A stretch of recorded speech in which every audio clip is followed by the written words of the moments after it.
Hello everybody, this is Keegan from DuoReview back with another discussion video because, there's always news going on. Today actually, this topic was actually suggested by somebody who actually commented in the last video. I was surprised.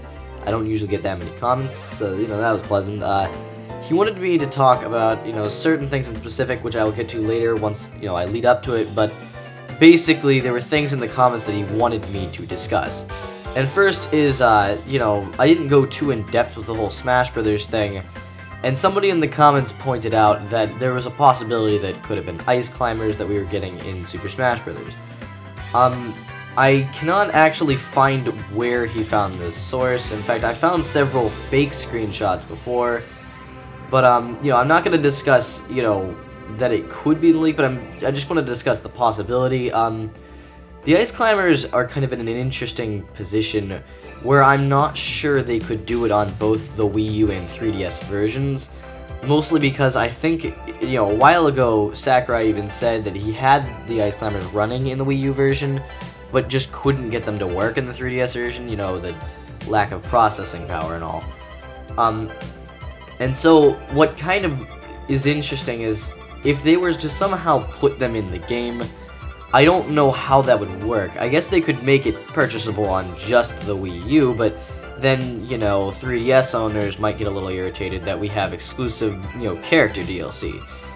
As far as those characters go, I don't really know if I want them that much, mostly because I never really used them in past Smash games. They were never my go-to characters, I guess.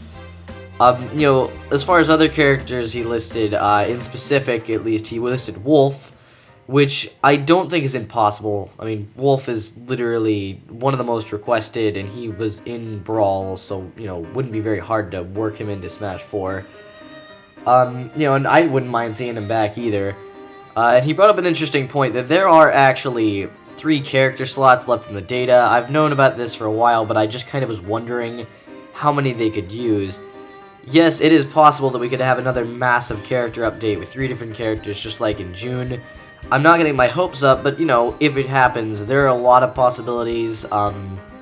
Again, there's been tons of rumors about other characters. Inklings right now are extremely popular. We had rumors about Shantae, about Shovel Knight, about Professor Layton. I mean, literally, Wolf. I mean, we've had rumors about a lot of characters, so I wouldn't be surprised. Personally, I'd like to see 2 new characters in a returnee, because I don't really want to have, another, 2 returning characters. We've already got Lucas, Roy, Mewtwo, I do not want that many more of them. They were never that important for me, personally. I'm going to move on to the next topic real quick, because I feel like this needs to be talked about. Just today, there are a lot of rumors about the NX, in specific what type of console it may be, or handheld, because it's supposed to be both. There are already dev kits in people's hands, and so there are rumors saying that it is a hybrid console. Basically, it is a console that has a gamepad-esque looking thing connected to it, but unlike the Wii U's gamepad, it can be taken on the go and brought wherever. Now, this is something I've been predicting for quite a while. I've been thinking, okay, that just makes too much sense. The 3DS, right now is about 5 years old, 4, something like that. It is fairly old already, okay? Come 2016, it's going to be 5 years old. Handhelds are usually, they last anywhere from 5 to 8 years, but it would be weird to think that Nintendo would be announcing a console successor and not a handheld one, considering that, the 3DS's lineup, although it has a lot of games, you can definitely tell that a lot of them are spin-offs and things like that. We don't have huge things. Even the Zelda game we have is a spin-off, which I'm excited for, but still, it's a spin-off. And of course the Wii U's sales issues have not, been too good to Nintendo, and so if they make a successor to both, that would not only be a lot more profitable, because, again, now both types of companies can make separate, they can make games for the platforms, so you can get the normal handheld and console version. But alongside that, again, that means they're going to get a lot more people to buy it. Especially with the rumors running around about what the launch lineup could actually be, this could be a massive deal. And so, what interests me about this is, what does this mean for the Wii U? Because this is the topic the person in the comments wanted me to discuss, is that the holiday season, like this holiday season in specific, is particularly weak. Right now, as far as games go, we have Yoshi's Woolly World, Animal Crossing Amiibo Festival, just the greatest, Mario Tennis Ultra Smash, and Xenoblade Chronicles X. To be fair, there's a chance we could get Zelda Twilight Princess HD, but, you know, you get the gist of it. There is a lack of holiday games this year. I think this is due in part to two different things. One, I think that they were expecting Star Fox or Zelda to be out this year. I honestly think Nintendo went into this year thinking that they were going to have one or the other as a holiday title. Again, Star Fox was just delayed recently.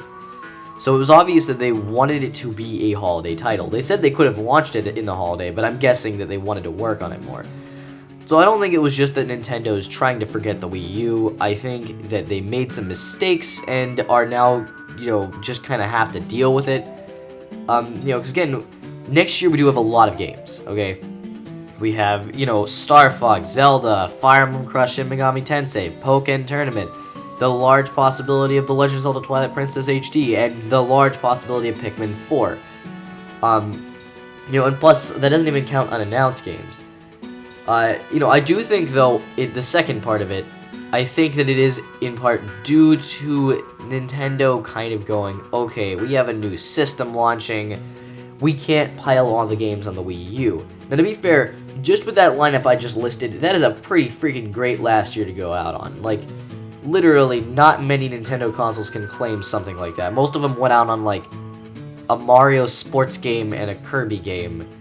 You know what I mean? Which, I mean, to be fair, they're usually good games, but they're not, like, super crazy awesome games to end your lifespan on. Whereas it seems like Nintendo's supporting the Wii U well next year. I think that next year is its last full year to be a console on its own. I think the NX is going to launch in 2017 because Nintendo has never revealed a console and launched it in the same year. That just never happens, and so I don't see Nintendo doing that. I do think the Wii U's lost several games. I think Zelda might have now moved on to the NX a little bit. Like, it'll be a Wii U game too, but, you know, with the Twilight Princess thing, it's making me worry. You know, I do think that might have happened, and I wouldn't be completely surprised if, you know, we've had other games we haven't even talked about. You know, there was really rumors of a Diddy Kong Racing, and that probably moved over and stuff. But I don't think it's just that. I think Nintendo messed up this holiday season a bit. I think next year we're going to have a lot of really, really good games.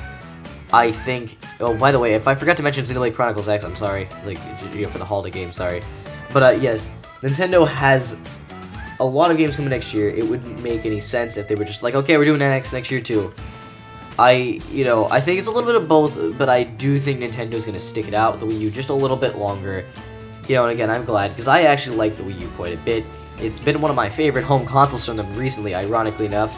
My last one was the GameCube as well, which was another not very well-selling system, so I don't know. Hopefully, with the NX, with the possible hybrid thing, Nintendo can support it enough to get people to buy it.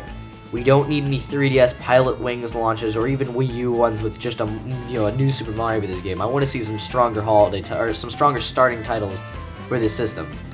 I know there's been rumors that it'll be like a 3D Mario and a Zelda, maybe even a Metroid, but, you know, we'll see what happens. But, you know, again, it's funny how I had to make 2 videos in a row, because normally I was going to make a shorter video, but the NX thing just kind of came up out of nowhere today. So, you know, needless to say, I wanted to talk about it, but, I don't know, there's not really much else to talk about. Hopefully we get that Nintendo Direct that I've been predicting next week. There's more maintenance stuff going on, and apparently they're doing maintenance on our Nintendo Network IDs, which is not normal. So we'll see what comes of that, but, I don't know, if you like this video, please like, comment, and subscribe, you know, all that stuff. Give some of your opinions. I wouldn't mind, you know, reading some opinions on whatever you have to think about this whole situation. You know, we're a channel, we make videos other than discussions. You know, we just posted a Swamp Simulator episode just for, you know, a funny Halloween thing, because why not? And if you haven't checked out my School Live, or Gakkou Gurashi anime review, you should check that out. It's a freaking brilliant anime. It's definitely worth your time. And, you know, I've got a Luigi's Mansion review that I'm almost done with and should be posted soon. And, yeah, you know, just have a great day, and I guess I'll see you guys in the next video. Bye!